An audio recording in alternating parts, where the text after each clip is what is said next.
First stage propellant tanks have been pressurized. Now past the 1 minute mark, and we are going on internal power. Now all systems to internal power. We'll be looking for the engine start sequence at the 8.9 second mark in the countdown. The engines will build up to a thrust of 7.6 million pounds. T-minus 30 seconds. We have a cutoff. We have a cutoff at T-minus 30 seconds. We're standing by at T-minus 30 second mark. We'll bring word to you just as soon as we get it. We have a cutoff at T-minus 30 seconds.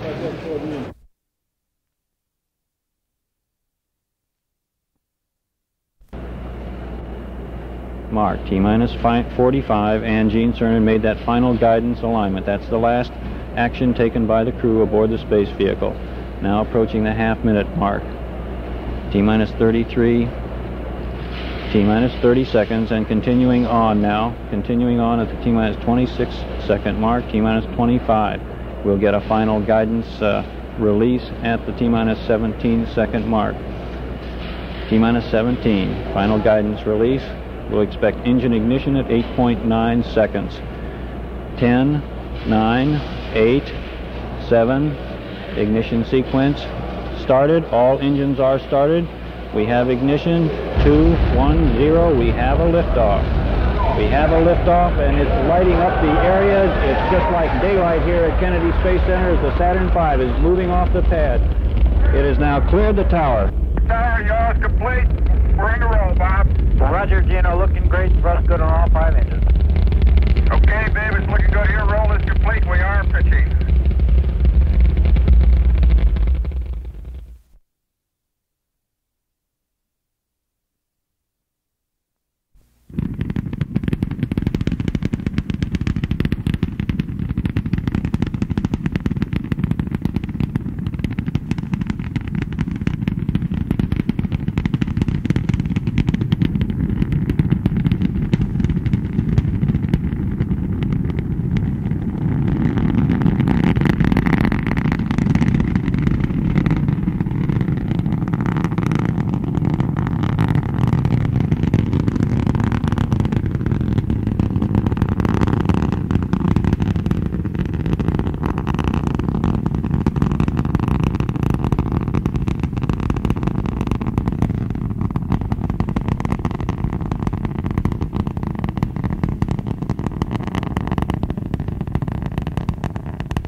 Very faintly, we copy the crew reporting S4B ignition. That's confirmed by the telemetry.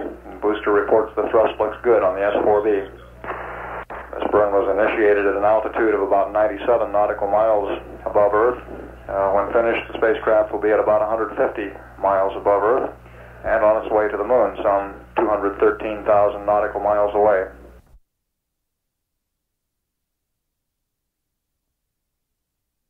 Houston.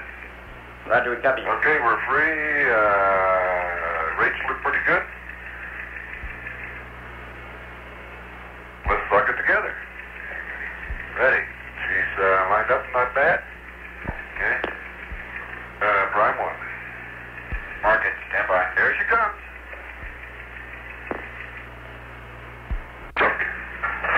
Hey, guys. Okay, Houston, ripple fire, but we still have number 8 barber pole.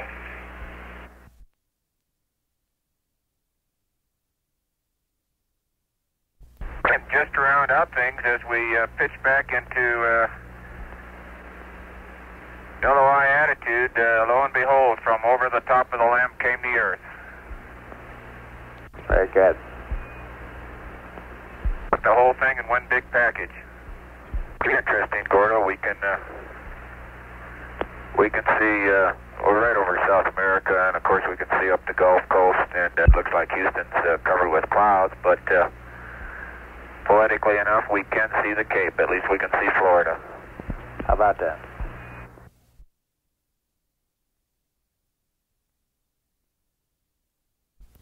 is Apollo Control, 89 hours, 15 minutes, ground elapsed time.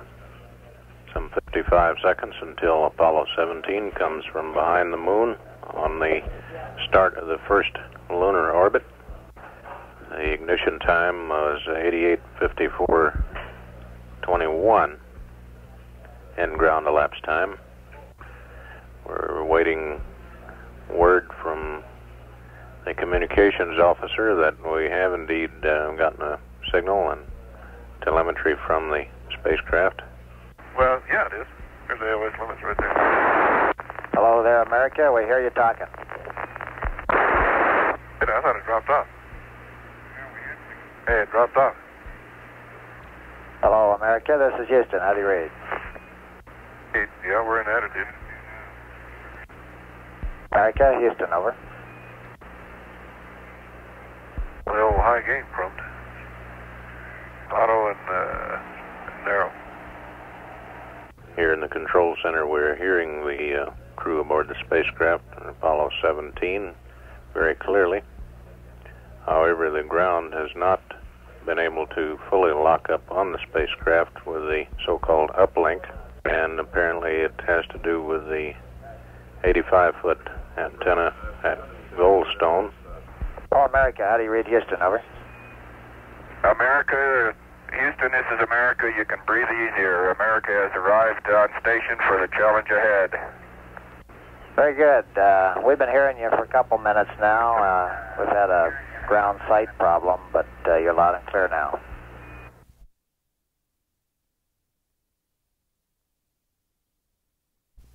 Hey, I just saw a flash on the lunar surface.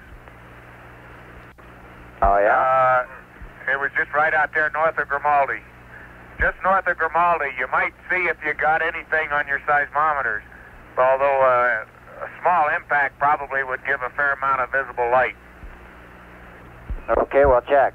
It was a bright little flash right out there near that crater. See the crater right at the edge of Grimaldi? Then there's another one north of it.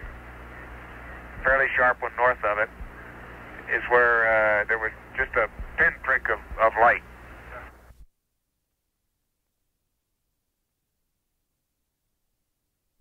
Bob, I can now see down in through the shadow. I can see Bear Mountain. I can see. I can't really make out the slide yet. Most of the North Massif are still in shadow due to the sculptured hills. And just at the point where we can start really to see through the shadows and see some hummocky terrain on the North Massif, it just went out of my next reach. Okay, I got the landing site. We're right over the top of it. And the scarp is fantastically detailed at this, can you see in there, Gene? Right down, straight down there. The light mantle is very obviously mantling the area. The scarp was very detailed, and so far could not see any structure in the massifs at all, but I haven't had any, didn't have much time to watch it on that pass. I'll tell you, from this altitude and with that low sun, there's no question of the sharpness of the topographic features in the landing area.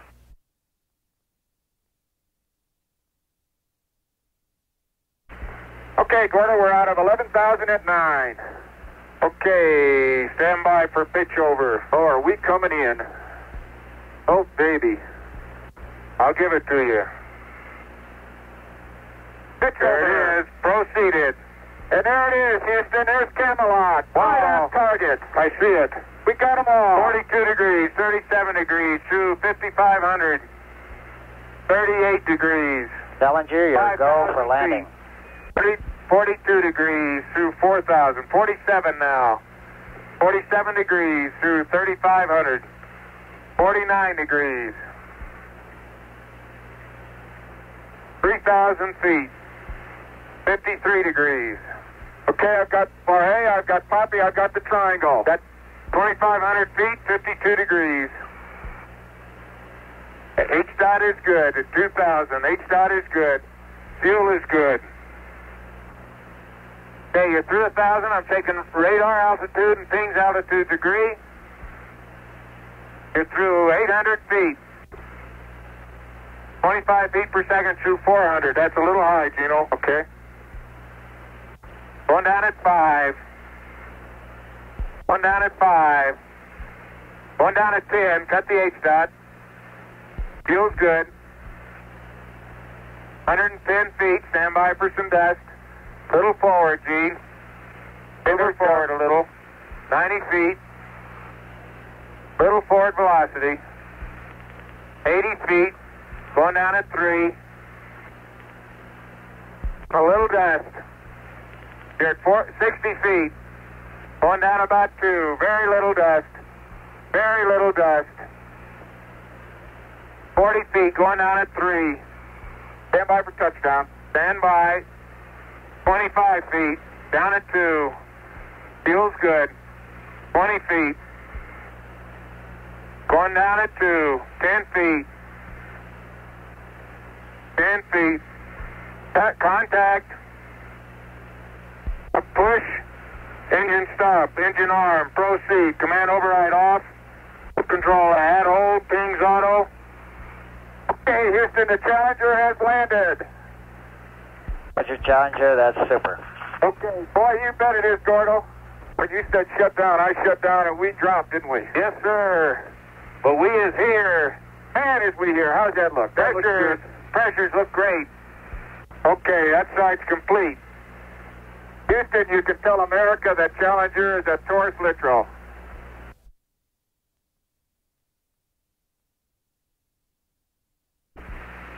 I'm on the footpad. And Houston, I step off at the surface at Taurus-Littrow. We'd like to dedicate the first steps of Apollo 17 to all those who made it possible. Like I'm out here. Oh my golly. Unbelievable. Unbelievable, but is it bright in the sun?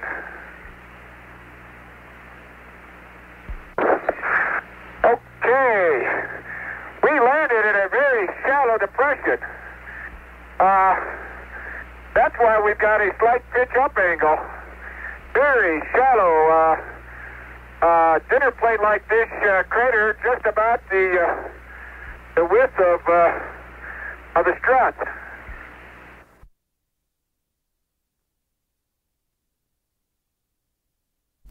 Hatch is closed. Barely. Hey, Jack, don't lock it. I'm not gonna lock it. We gotta go back there. You lose the key and we're in trouble.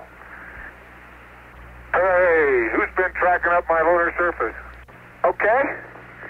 Just walk around for 1 second. Hey, man. Put your visor down. And I'll be over there and you can fix my tool harness. I don't like that thing loose. Okay, okay, I'll tell you where I think I landed. About 100 meters from Poppy at 10 o'clock. You think that's Poppy, huh? I think so. I think it's an awful big hole. Well, I know. I got to look around a little more. It sure is not Trident. Yes, sir. You're pretty agile there, Twinkle Toes. You bet your life I am.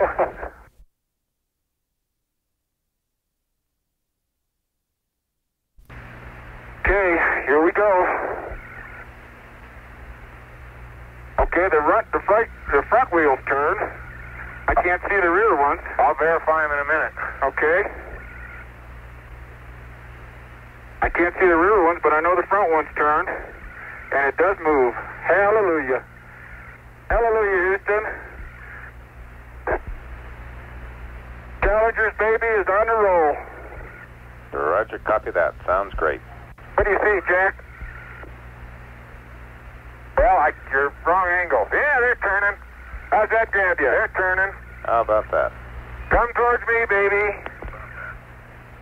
Looks like it's moving.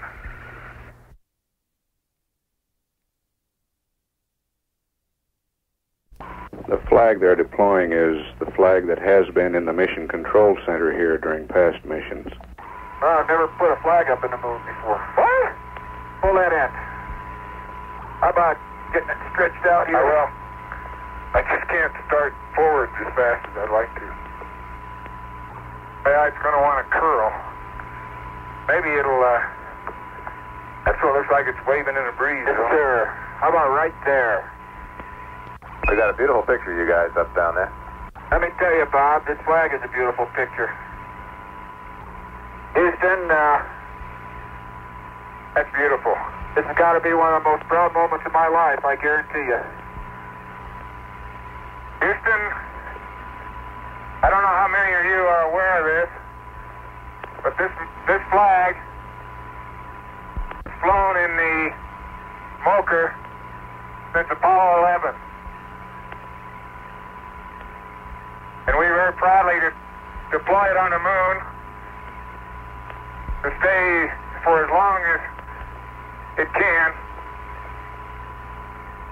Honor of all those people who have worked so hard to put us here and put every other crew here and to make the country, United States and mankind, something different than it was.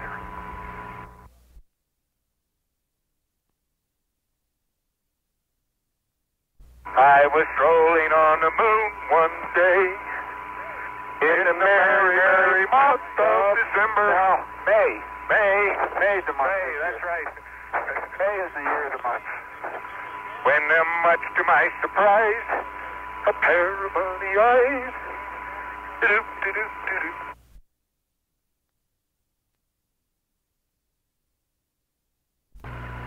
Oh, hey! Wait a minute. What? Where are the reflections? I've been fooled once. There is orange soil. Well, don't move it till I see it. It's all over. Orange. Don't move it till I see it. I've stirred it up with my feet. Hey, it is. I can see it from here. It's orange. Wait a minute, let me put my visor up. It's still orange. Sure it is. Crazy. Orange. I've got to dig a trench, Houston. Copy that. I guess we better work fast. It really is. Same color as these. Temperature on the SEP is about 100 and, temperature on the SEP is about 102. It's almost the same color as the LMP decal on my camera. Fantastic, sports fans. It's trench time. And mark it. Copy that.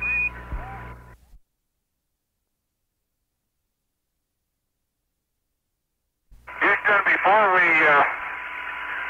close out our EVA, we understand that there are young people in Houston today who have been effectively touring our country, young people from countries all over the world, effectively touring our country, had the opportunity to watch the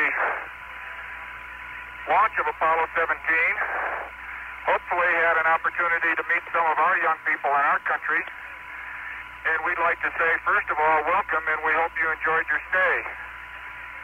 Second of all, I think probably one of the most significant things we can think about when we think about Apollo is that it has opened for us being the world, a challenge of the future. The door is now cracked, but the promise of that future lies in the young people, not just in America, but the young people all over the world, learning to live and learning to work together. In order to remind all the peoples of the world, in so many countries throughout the world, that this is what we all are striving for in the future, Jack has picked up a very significant rock, typical of what we have here in the valley of Taurus-Littrow. It's a rock composed of many fragments, of many sizes, and many shapes, probably from all parts of the moon, perhaps billions of years old. But a rock of all sizes and shapes, fragments of all sizes and shapes,